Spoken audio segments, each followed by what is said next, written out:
The sun is going crazy, and scientists are puzzling over what this will mean for us now. If the sun's magnetic field flips, we could have a serious problem on Earth. At the moment, we are in the middle of a solar cycle that could bring us a magnetic solar storm on the scale of the Carrington Event of 1859. What are the real risks to our civilization, and when will the megastorm hit us? Inside the storm, huge convection currents create a force field. Forces of induction and deduction ensure that the masses of extremely hot solar material are constantly whirled up. This is how the magnetic field or force field of the sun is created. We are so dependent on this magnetic field that it determines which particle currents hit us and with what intensity.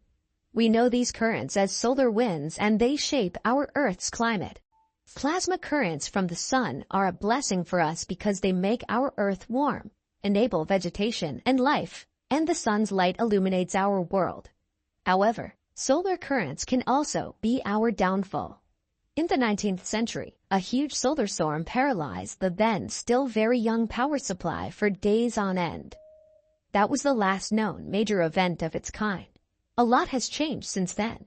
Today, we are a civilization that depends on electricity, and we can imagine what such a solar storm could do to our planet today.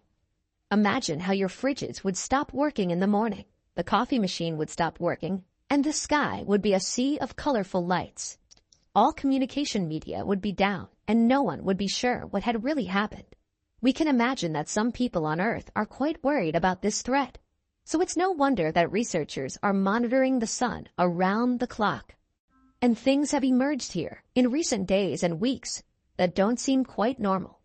The biggest concern is the sun's magnetic field. Could it be that the field is about to flip or even undergo a massive collapse that could threaten us all? What is actually happening inside the sun? To understand the real threat, we need to go to the beginning of the sun. Imagine a point in time 4.5 billion years ago. In a cloud of gas and dust, our sun was born. Given these facts, do you ever wonder how a gigantic and blazing hot ball of fire could have been created simply from dust and gas? This question is still one of the great mysteries of science. We currently know so much that this collection of dust and gas was set in motion at some point. Due to processes that are as yet unexplored, this movement becomes faster and faster. At some point, it's so fast that the pressure inside became so strong that the atoms of hydrogen and helium fused. This generated incredible amounts of heat, and the sun began to glow like a gigantic power station. And it still does to this day.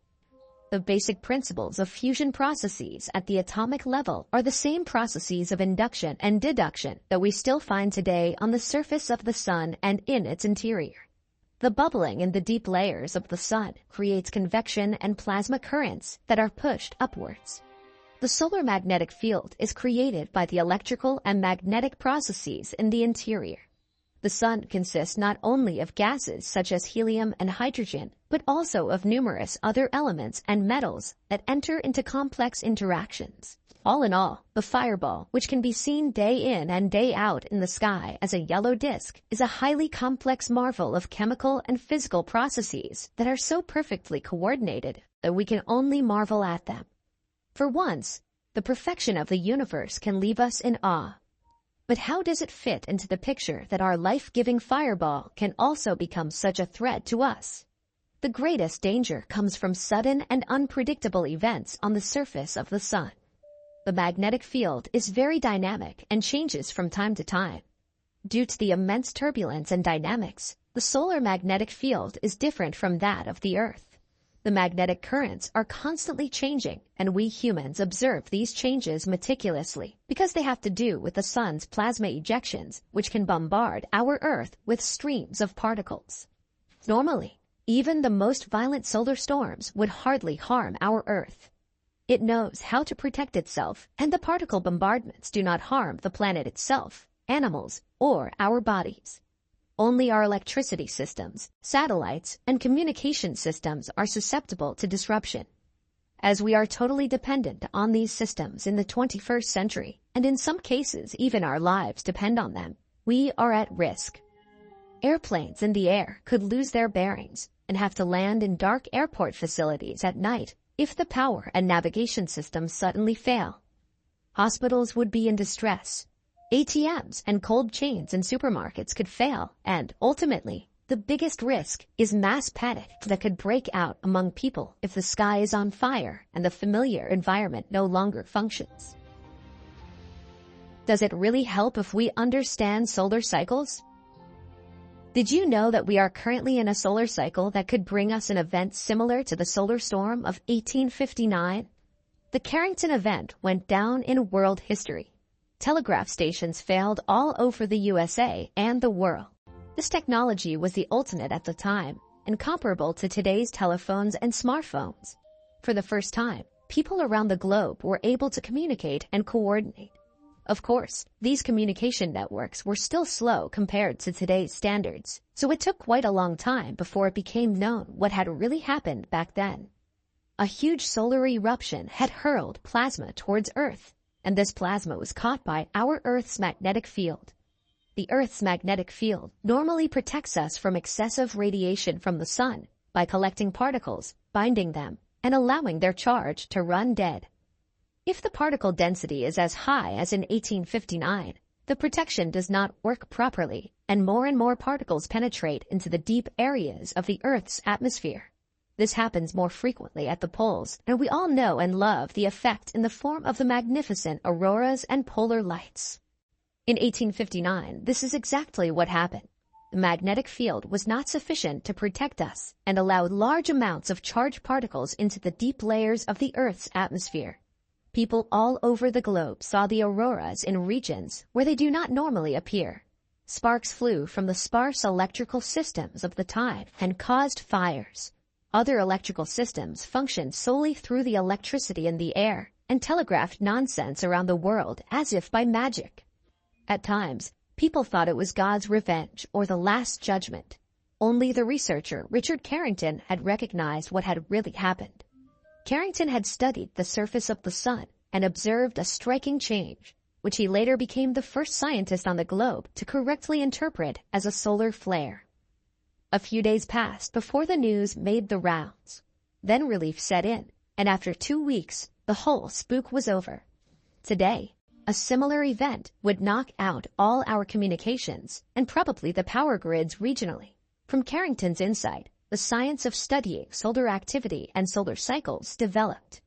We are currently in an 11-year cycle that will reach its peak in 2025. But something is wrong with the sun. It is behaving strangely, and here comes the fatal part. Scientists feel safe because they thought they knew the sun and its activities quite well and could make reliable predictions. But the sun shows our researchers that it is not as predictable as they had long assumed. If we take a closer look, we quickly see that in-depth research into solar activity has only been providing us with reliable results for a few years. The rest of the predictions are based on computer simulations and old observation data obtained with fairly simple telescopes. Scientists use this data to create a solar calendar and their predictions. However, we are currently seeing that these do not always have to be correct, and there may be much worse to come.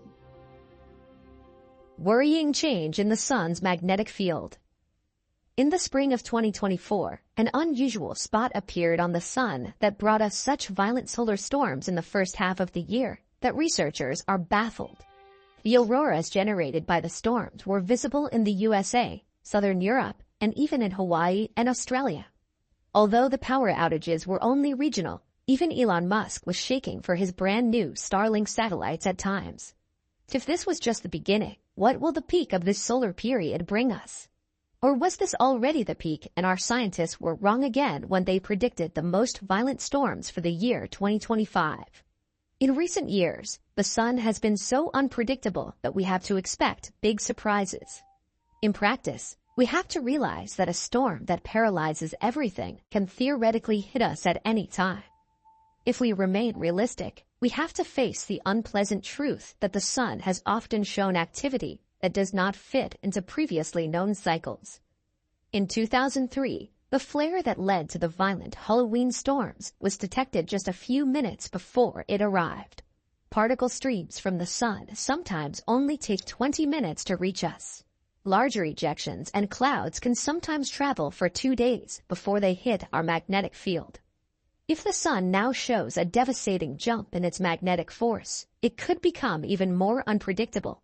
Such a gigantic solar storm could race towards us, possibly causing far more damage than the Carrington Event. Researchers here reassure us that the jumps in the sun's magnetic field are actually quite normal. They argue that the changes in the sun's magnetic field could very well lead to even more violent upheavals and eruptions, but they still don't see an all-destroying monster storm coming. They are still certain that major solar eruptions will be announced by sunspots or detected in good time by our solar observatories. Time will tell whether this certainty is genuine or whether we will one day be in for a surprise. Become a subscriber now and be part of every new video.